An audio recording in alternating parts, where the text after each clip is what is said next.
Senior सहाफ़ी मुज़म्मिल सोहरवर्दी ने कहा है कि साबिक़ वज़ीर-ए-आज़म इमरान खान समेत 9 मई वाक़यात में मुलव्विस तहरीक-ए-इंसाफ़ के 52 के करीब रहनुमा मुख्तलिफ मुक़दमात में सज़ा याफ्ता मफ़रूर और इश्तिहारी मुलज़िम होने की बिना पर इलेक्शन नहीं लड़ पाएंगे।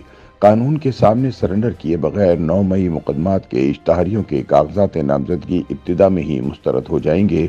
अपनी एक तहरीर में मुज़म्मिल सोहरवर्दी कहते हैं कि तहरीक-ए-इंसाफ़ में 9 मई के हवाले से जेलों में कैद अपने रहनुमाओं और कारकुनों को इंतखाबी टिकट देने का ऐलान किया है।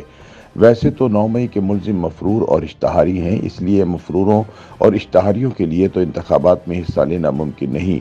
अगर कानून के मुताबिक इन्हें मफरूर और इश्तहारी करार दे दिया गया है तो फिर इनके कागजात नामजदगी तब तक मंजूर नहीं हो सकते जब तक वो खुद को कानून के सामने सरेंडर नहीं कर देते। इस ज़मन में तहरीक इंसाफ के 18 रहनुमाओं के शनाख्ती कार्ड भी ब्लॉक कर दिए गए हैं और 52 से जायद रहनुमाओं के नाकाबिल जमानत वारंट भी जारी कर दिए गए हैं। ये लोग भी इंतखाबात में हिस्सा नहीं ले सकेंगे। ये पहले गिरफ्तारी देंगे तो इंतखाबात में हिस्सा ले पाएंगे, लेकिन उन्होंने गिरफ्तारी ही नहीं देनी तो आज तक मफरूर और इश्तहारी ना होते, इसलिए इनका इंतखाब लड़ने का कोई इम्कान नहीं। ये सब भी तहरीक इंसाफ के लिए एक धचका है। इन सब के कागजात नामजदगी अगर जमा भी करवा दिए जाते हैं तो मुस्तरद हो जाएंगे, इस हवाले से कोई इब्हाम नहीं। मुज़म्मिल सोहरवर्दी बताते हैं कि बानी तहरीक इंसाफ इमरान खान ने भी मुल्क भर से 3 हलकों मियांवाली, पेशावर और इस्लामाबाद से इंतखाबात में हिस्सा लेने का ऐलान किया है।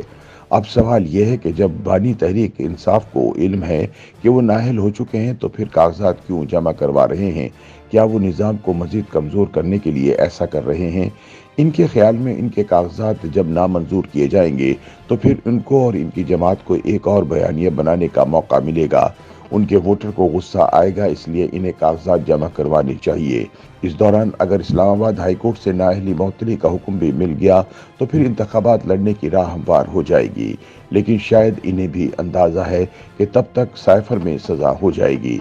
जहां तक 9 मई के मुल्ज़िमान के इंतखाबात में हिस्सा लेने की बात है, ये रियासत पाकिस्तान के लिए एक खतरनाक बात है। अगर कानून के तहत देखा जाए तो जब तक इन्हें सजा नहीं होती वो इंतखाबात में हिस्सा ले सकते हैं। हर शहरी जब तक सजा ना हो जाए कानून की नज़र में मासूम है, इसलिए 9 मई के मुल्ज़िमान भी कानून की नज़र में सजा ना होने तक मासूम हैं, चाहे उनके बारे में सबूत किस कदर मजबूत ही क्यों ना हो।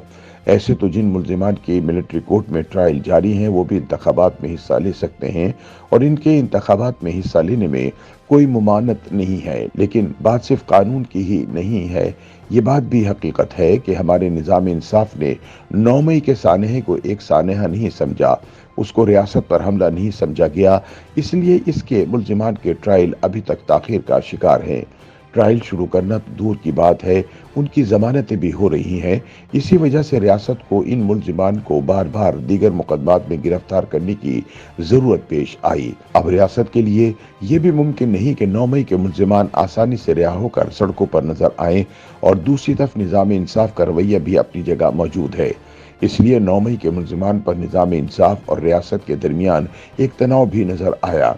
मुज़म्मिल सोहरवर्दी के ख्याल में ऐसा लग रहा है कि निज़ाम इंसाफ 9 मई के मुल्ज़िमान को रिहा करना चाहता है, जबकि रियासत इन्हें गिरफ्तार रखना चाहती है। ये कशमकश काफ़ी दिन से जारी है और हम इसका तमाशा देख रहे हैं। अगर 9 मई के मुल्ज़िमान के फौरी ट्रायल का कोई रास्ता बन जाता तो हमें ये कशमकश नज़र ना आती। बहरहाल ट्रायल तो अदलिया नहीं करना है, सिर्फ जल्द करने का ही सवाल था। दूसरी तरफ अब अगर 9 मई के मुल्ज़िमान के इंतखाबात में हिस्सा लेने का मामला है तो ये भी कोई अच्छी सूरत हाल नहीं। ये कैसे मुमकिन है कि फौजी तनसीबात पर हमला करने वाले इलेक्शन में भी हिस्सा लें? कोर कमांडर के घर को आग लगाने वालों और मुल्क में इंतशार फैलाने वालों को खुल्लम खुल्ला इंतखाबात में हिस्सा लेने की भी इजाज़त हो। पाक वतन की हिफाजत के लिए जान निसार करने वाले शहदा की यादगारों को तोड़ डालें, इन्हें भी इलेक्शन लड़ने की इजाज़त मिल जाए। इसलिए ये एक ख़तरनाक सूरत हाल है। ये तहरीक इंसाफ के लिए भी ठीक नहीं। एक राय ये भी है कि अगर तहरीक इंसाफ इंतखाबात में लेवल प्लेइंग फील्ड के ख्वाह है तो इसे खुद को 9 मई के वाक़यात से अलग करना चाहिए, लेकिन अगर वो 9 मई के मुल्ज़िमान को फ़ख्र से टिकट जारी करेगी तो इसका मतलब वाज़े है कि वो 9 मई की जिम्मेदारी कबूल कर रही है। फिर क्या होगा, ये भी एक सवाल है। YouTube पर गूगली न्यूज देखने के लिए youtube.com की सर्च बार में गूगली न्यूज टीवी टाइप करें। गूगली न्यूज के पेज पर सुर्ख रंग के सब्सक्रिप्शन वाले बटन पर क्लिक करना ना भूलिए। YouTube पेज पर अपलोड होने वाली वीडियो से बाखबर रहने के लिए बेल आइकन पर क्लिक कीजिए। आपको हर नई वीडियो के बारे में नोटिफिकेशन मौसूल हो जाएगा।